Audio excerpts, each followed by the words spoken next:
let's get this. Alright, time to feed the viewers. The hungry viewers. Gotta feed them. They want their news. Alright, I got them. Yeah, Chris, where's the news? Huh? News? Oh, by the way, hello viewers. Another beautiful day. Yep. Hope your 5 senses work, health and strength is good or excellent. Alright. Let's see, what do we got here for you guys? On the gaming news. Alright. What do we got? Do we have anything? Something? Anything? Alright. What do I got? No. Alright, let's see here. What do we got? Talking about Bazzite here. It says here, even with SteamOS coming to more systems, Bazzite has no plans to go anywhere. It says here, we recently had an exciting news that Valve plans to expand SteamOS onto more devices, starting with supporting more handhelds, which caused plenty of people to be curious about the future of the popular SteamOS like Bazzite Linux. A lot of people have been waiting for Valve to release SteamOS properly to try Linux because they've seen how good it is on Steam Deck. So it's great to see that being an answer, part of what was made Bazzite so popular, though is that it's an easy to use SteamOS like while people were waiting on SteamOS. Then it says the founder of Bazzite, Kyle Natich, took to Reddit to assure people that it's not going anywhere. Says here, I have been getting asked this a lot, so I just want to drop a pin to help squash any speculation here. The Bazzite team is extremely excited for the upcoming expanded launch of SteamOS. Obviously, none of us would be here if not for Valve lighting the way. That being said, we strongly believe Bazzite has continued to roll to fill in a post SteamOS future. A desktop release of SteamOS appears to be a long way away, and handheld support is almost surely going to be focused and partner device first and foremost, not on the breadth of device we support today. And it says additionally, the first build of Bazzite were designed for the Steam Deck, which of course runs SteamOS. Bazzite was born out of supporting users with SteamOS in the Steam Deck Discord, and is designed to make up for some of the shortcomings of SteamOS, such as immutable preventing package installs when needed, lack of printing, lack of secure boot, lack of drive encryption, and so on. We also ship a number of helpers and extra package to make non-Steam gaming easier and faster to get up and running, and are in a position to more quickly work with the community on improvement, all of which will continue to differentiate us. It's also important to note that Bazzite is a project and a delivery mechanism, not a product. Developers and users all alike can fork, contribute, and expand Bazzite. This is what makes us cloud native and what we're trying to push for a Linux desktop. We will continue to build Bazzite out long in the future. Thank you. And then it says, well, there you have it. If the future of Bazzite continues to be bright, so you can use it without worries. Yeah. Well, Bazzite is here to stay. Yeah, and you need that to use it with the PS5 if you get the point, to do the remote play. All right. Let's see, what do we got? What else we got here on the gaming news? Let's see, what do we got? Non-Steam launcher tool for installing popular game stores working on better desktop Linux support. Non-Steam launcher gained popularity as one of the go-to solutions for installing more stores directly on Steam Deck, and the latest release has begun to improve how it works on normal desktop Linux too. It works for the likes of Amazon Games, Battle.net, EA App, Epic Games, GOG, Rockstar Game Launcher, Ubisoft Connect, and plenty more. And it says, in the version 3.9.9 release, the developer note they were slowly working towards a better compatibility for different distros, and the latest changes in the regard sounds pretty good, including slow working towards better compatibility for different distros. And then it says fix UMU shortcuts, add desktop notifications, add Hoyo Play to scanner, add VK Play to scanner, fix some logic in the plugin updater, recognize the Decky plugins, add VK Play to the plugin and its scanners, add Hoyo Play to the scanner, fix UMU shortcuts, and also fix some logic in the NSL plugin desktop. Yeah, it says here, yeah, that should do it. You guys, updates, man, always coming in. Alright, what else we got here? Okay, that was Bazite. Okay, Chai Kai, what do we got here? Okay, Bazite, Chai Kai, let's see, what do we got? Another update for Chai Kai. Speaking of PlayStation, open source remote play app Chai Kai version 1.9.4 has a lot of improvements. Nice little list. Let's see here, what they got? Add automatic registration for locally discovered console, add adaptive triggers and haptic intensity based on PlayStation 5 setting, set LED colors during gameplay for applicable controls in the game that support this feature, patch bugs causing stream sessions to fail concerning in certain instances, reduce app load time, add controller navigation icons to GUI, enable zero copy decode for HDR on Windows using the AMD Radeon driver was previously disabled, add Wingnet chocolatey support for Windows, patch bugs causing remote connection via PSN to fail in an edge case, add Windows portable zip release to releases in addition to installer, changes cancellation button for auto connect and remote connect via PSN to back button / escape instead of any button, add configurable display option, enable adjusting lib place boo custom render preset plus display via stream menu.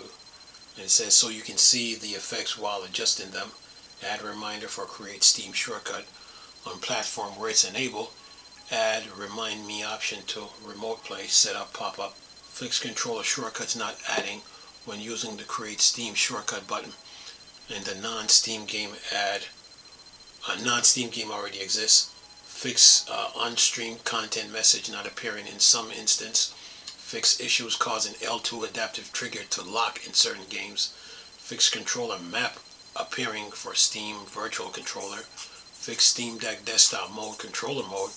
Then it says in parentheses, add by holding option button not working with Chai Cayenne, fix Google Stadia controller mapping, and then fix controller navigation temporarily losing focus in certain edge cases. Chai Kai updates, that should help you for now until the next update. Yeah, Steam Deck getting, let's see, what's this? Okay, this is Icewind Dale 2 compatible in Infinity Engine Remake Gem RB Plus Baldur's Gate 2 Enhanced Edition now playable. Yeah. So, says here, Gem is a GRM is a game where engine remake for Infinity Engine used in games like Baldur's Gate, Planetscape, Torment, Icewind Dale, Baldur's Gate 2, Shadows of Am, and Icewind Dale 2. Says the developer behind this open source community project just released GemRB 0.9.4, noting that it brings two exciting major development. First, for the first time ever, one is now able to play Icewind Dale from start to end. That marks the last original game to reach this status. BGE support has been experimental and is not yet ready for wide use, but as of this release, it's now playable enough to become testers and powered users to bug hunting adventure. Manually set game type to BG2EE. Besides the release, features several improvements in pathfinding audio, each of use for other projects. And it says what they did. Okay, new features. IW2 is now fully compatible. IW2 turns undead. Hybrid damage types heal party and rest. Traditional BGE2 GUI is usable, and the Shaman class works. Option to highlight learnable scrolls, draw plenty of containers. Options to more easily use GRM as a library. What else? Anim FPS 2DAs to set pre-animation draw.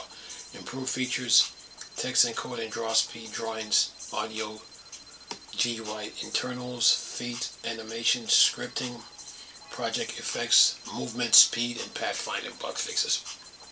A lot of updates, man, for different things, man. So this is to improve your experience. Gaming. Yeah. Linux. Yeah, man. What else we got here? Let's see. Retro gaming Linux distro back to Saria. Version 14 bring expanded wine support, better multi-screen, new hardware. Last time I heard about these guys, they were on a flash drive. It says here, for people who love their retro gaming and want a Linux distribution that's simple to use and fully featured, Back to Saria is popular choice, and the big release is out with version 41. Their community manager sent over an email about announcement these highlights. Improved support, Wine. Many Windows games now run more smoothly than ever. Expanding the libraries of titles available on Back to Saria. Optimized multi-screen management, full leverage multi-screen setups, perfect and for pin cabs or dual screen arcade cabinets for an immersive customized gaming experience. Support for new boards and handheld. Back to Saria version 41 expand compatibility layer to hardware board and portable device like Retroid Rocket, providing greater flexibility to users. For users. Yeah. So there, the actual release includes a lot of individual change noted in the changeout, including initial Blamcom lights, gun support, more gamepad, screen, steering wheel support, lots of different emulator upgrades, bug fixes, improved NVIDIA GPU detection, and more. The last time I saw these guys, man, they had like I think it was a 1 terabyte SSD with Back to Saria with a whole bunch of emulation stuff on it. That was the last time I heard of them. Yeah, they're here. Okay, let's see. I think I covered this. Okay, I think I did wine. I think I covered this.